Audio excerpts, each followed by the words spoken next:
Le 6 septembre 2006, la colonie des Grèves, le cégep de Sorel-Tracy, Rio Tinto Ferry Titane, Kiné Globe et les villes de Contrecœur et de Sorel-Tracy ont fondé la coopérative de solidarité du parc régional des Grèves.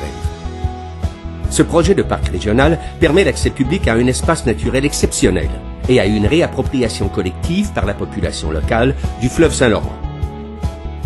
Les administrateurs du parc veulent offrir aux usagers la possibilité de pratiquer des activités sportives abordables et accessibles aux personnes de tout âge. Le site du parc régional des Grèves est exceptionnel. Il couvre une superficie de 290 hectares. Il chevauche le territoire de 2 municipalités, soit la ville de Sorel-Tracy et la ville de Contrecœur. Il couvre également 2 MRC, Pierre de Sorel et Marguerite Diouville.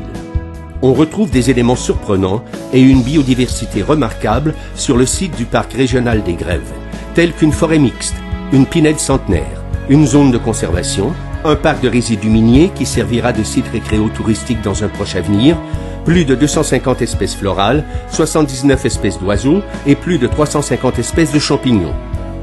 Une zone sera même reconnue officiellement à titre d'environnement forestier exceptionnel, EFE, pour reconnaître la richesse exemplaire de la végétation. Le fleuve Saint-Laurent borde également le parc sur plus de 2 km. Nous retrouvons donc plusieurs écosystèmes à l'intérieur du même territoire. Le parc régional des Grèves a une mission qui cible des utilisateurs intergénérationnels et aux profils différents. On y retrouve autant des marcheurs sportifs qu'occasionnels, en plus des observateurs de la nature, des sportifs de compétition en entraînement et sans oublier des voisins du parc. Le réseau de sentiers permet de pratiquer en saison hivernale le ski de fond, la raquette et la marche hivernale. En saison estivale, la randonnée pédestre se pratique sur l'ensemble du site. On retrouve plus de 17 km de sentiers. L'accès au fleuve Saint-Laurent permet de pratiquer plusieurs activités nautiques telles que le canot, le pédalo et le rabasca.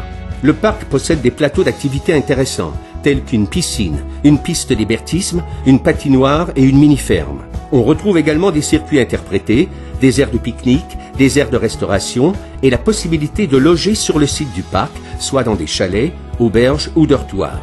Le parc régional est ainsi disposé à accueillir les groupes et les familles. Plusieurs autres projets sont en développement au cœur même du parc, telle une promenade en bordure du fleuve Saint-Laurent, des sites naturels d'interprétation ou de nouveaux sentiers. De plus, les aménagements futurs d'activités récréatives sur le site à résidus miniers, de même que la concrétisation de la maison de la métallurgie, une vitrine contemporaine sur les métiers de l'industrie métallurgique, sont des projets phares contribuant au rayonnement du parc.